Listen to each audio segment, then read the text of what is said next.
This is Zaffar Ali from the Zaffar tutorial. So today's my topic is about the direct and indirect object. So first I am going to tell you what is direct and indirect object. So here I have written the two sentences. Henry give his wife some flower. Henry give some flower to his wife. Here you look the structure. Give his wife, give some flower to his wife. Little bit changing in this structure. So in the first sentence, here the verb give has the two objects. Wife is the indirect object. This is the wife is indirect object. The person receiving something, some flower, is the direct object. Direct object. The thing that someone gives is the direct object. In the first sentence, you are looking the wife is indirect object and some flower is direct object. This is indirect object. In the second sentence, you are looking Henry gives some flower to his wife. Here, give has the direct object some flower. Give some flower. This is direct object, and his wife is the indirect object. Here, give is the direct object some flower and a phrase to.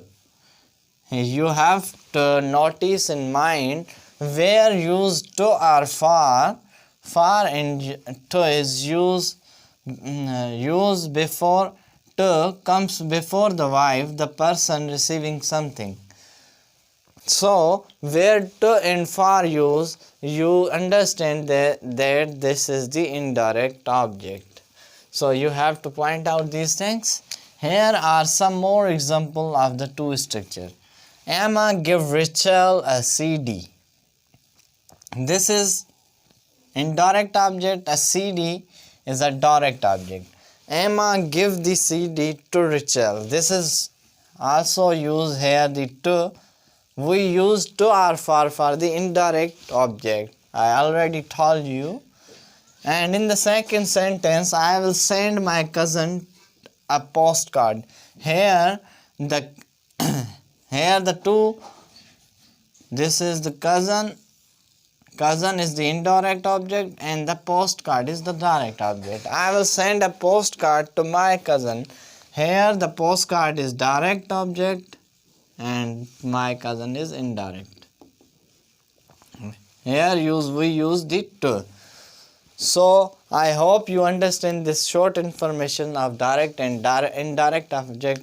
So you have to look the to or for. Where we use the to or for, we understand that the object that carries the to or for is always an indirect object, and without to or for is the direct object. Here in first example has two.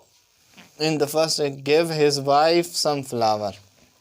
Here we do not use the to or for. So I hope this understand. Thank you for watching.